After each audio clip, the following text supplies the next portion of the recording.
પાટણ લેઉવા પાટીદાર સમાજ સેવા મંડળ દ્વારા અનેકવિધ સમાજ સેવાના કાર્યો કરવામાં આવતા હોય છે।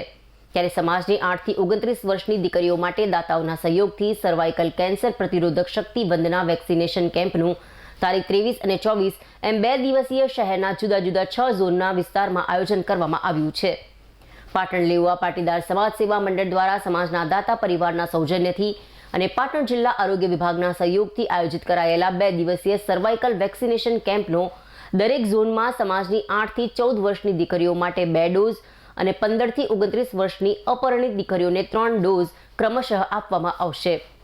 પાટણ લેઉવા પાટીદાર સમાજ સેવા મંડળ દ્વારા આયોજિત સર્વાઇકલ વેક્સિનેશનના 2 દિવસીય કેમ્પનો સમાજની કુલ 675 જેટલી દીકરીઓને લાભ આપવામાં આવનાર હોવાનું કેમ્પના આયોજકોએ જણાવ્યું હતું। રોજ આપણે અહીંયા પાટણ લેઉવા પાટીદાર સેવા મંડળ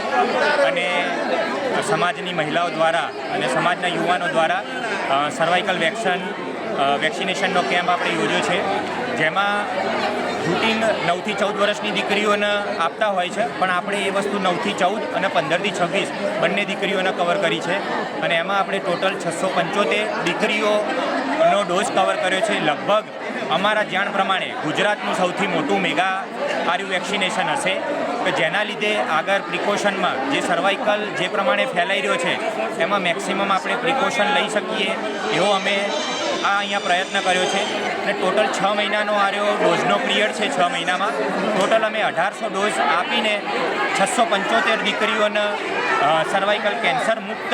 અભિયાન અમારું સાર્થક થશે અને આમાં અમારે ગવર્મેન્ટનો બી સારો સાથ સહકાર મળ્યો છે। CDHO સાહેબનો એમને પોતાનો સ્ટાફ મોકલ્યો છે અને બધી રીતે અમને સાથ સહકાર સમાજની દીકરીઓ અને સમાજના ડોનરો, ખાસ તો કહેવાનું એ જ કે આ વેક્સિનેશન કેમ્પ સમાજના ડોનરો દ્વારા થઈ રહ્યો છે, જેમાં સારું એવું ડોનરો જે પાટણમાં નથી રહેતા, વિદેશ રહે છે અને જેમની દીકરીઓ આજે વેક્સિનેશન નથી લેવાની તો બી એ લોકો એક સમાજની દીકરીઓને માની અને આપણને આમાં સાથ સહકાર આપ્યો છે, એટલે ખૂબ ખૂબ આભાર। શુક્રવારે પાટણ શહેરના ખોખરવાડા વિસ્તારમાં આવેલ પટેલ બોર્ડિંગ ખાતેના કેમ્પના શુભારંભ પ્રસંગે પાટણ જિલ્લા મુખ્ય આરોગ્ય અધિકારી સાથે પાટણના ધારાસભ્ય ડોક્ટર કિરીટ પટેલ સહિત સમાજના આગેવાનોએ ઉપસ્થિત રહી પાટણ લેઉવા પાટીદાર સમાજ સેવા મંડળ સહિત સર્વાઇકલ વેક્સિનેશન કેમ્પના આયોજનમાં ઉદાર હાથે સખાવત આપનારા સમાજના દાતા પરિવારની સરાહના કરી હતી। સર્વાઇકલ વેક્સિનેશન કેમ્પના પાટણના ગાયનેક તબીબ ડોક્ટર જય પટેલ, ડોક્ટર પ્રિયાંશી દિલીપભાઈ પટેલ સહિત ડોક્ટર જીગર પટેલ, ડોક્ટર કૃણાલ પટેલ, ડોક્ટર દિવ્યાંગ પટેલ, ડોક્ટર સરવીન પટેલ અને ડોક્ટર પ્રેક્ષા પટેલે પોતાની સેવા આપી હતી। પાટણ લેઉવા પાટીદાર સમાજ સેવા મંડળ દ્વારા સમાજની દીકરીઓ માટે આયોજિત સર્વાઇકલ વેક્સિનેશનના 2 દિવસીય કેમ્પમાં અંદાજિત ₹25 લાખનો ખર્ચ થશે તેમ તમામ ખર્ચ મુખ્ય દાતા સ્વર્ગસ્થ મેનાબેન દેવચંદભાઈ પટેલ પરિવાર સહિત સમાજના અન્ય દાતા પરિવારની ઉદાર સખાવતથી પ્રાપ્ત થયો હોવાનું આયોજકોએ જણાવ્યું હતું। પાટીદાર સમાજ દ્વારા સરસ મજાનું આ દીકરીઓ માટે જે સર્વાઇકલ કેન્સર રોકી શકાય તે માટે સરસ આયોજન કર્યું છે। આપણા આનંદીબેન જે રાજપાલ છે એમને પણ વચ્ચે જ્યારે મનોજ સંમેલન વચ્ચે પ્રોગ્રામ હતો ત્યારે સૌપ્રથમ જાહેરાત કરેલી કે ભાઈ એ જ્યારે અહીંયા આપણા જે મુખ્યમંત્રી હતા એ વખતે પ્રોગ્રામ ચાલુ કરેલો કે ભાઈ આપણે આ cervical cancer, breast cancer, oral cancer માટે પ્રોગ્રામ ચલાવીએ તો ત્યારથી એ પ્રોગ્રામ ચાલુ છે, પણ વચ્ચે બેને આ પ્રોગ્રામ તાજો કરાવ્યો જ્યારે આપણે અહીંયા પ્રોગ્રામ બનેલો હતો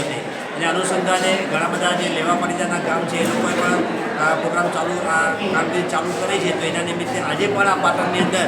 જ્યાં સમાજના ભાઈઓ છે, પાટણ લેવા પાટીદાર ભાઈઓએ એ સરસ મજાનું આયોજન કર્યું છે અને આનો બેનિફિટ છે કે આ સર્વાઇકલ કેન્સર એ વસ્તુ છે કે અત્યારે એના જે સિમ્ટમ ખબર પડે નહીં, એના માટે ઘણી બધી ટેકનિક હોય, પણ આ જે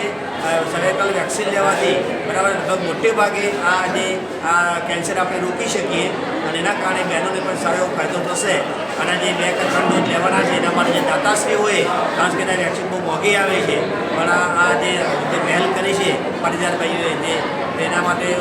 અભિનંદન આપું છું, કારણ કે એક વેક્સિનનો ડોઝ ઓછા 2 થી 3 હજાર રૂપિયા એક ડોઝનો ખર્ચો થાય અને 3 ડોઝ લેવાના હોય તો 6,000 રૂપિયા એક દીકરી પાછળ ખર્ચો કરીએ તો આટલી મોટી સંખ્યામાં આજે પણ કદાચ 600 કરતાં વધારે દીકરીઓનું જે આયોજન કર્યું છે, 675 દીકરીઓ માટે આયોજન કર્યું છે તો એની કિંમત પણ વધારે થાય। આજે ને આવતીકાલે 2 દિવસ સરસ મજાનું આયોજન કર્યું છે આ બાબતે અમારો સ્ટાફ પણ સહકાર આપી રહ્યો છે અને ભવિષ્યમાં આવા કોઈ પણ આવા આરોગ્યલક્ષી પ્રોગ્રામ કરવાનો થાય તો અમારા સંકલનમાં રહીએ અમે પણ સાથ સહકાર આપીશું કે જેથી કરીને આપણી આ દીકરીઓને સારામાં સારો ફાયદો થઈ શકે. છેલ્લે સૌ મિત્રોનો, સૌ પાટીદાર ભાઈઓનો આભાર માનું છું.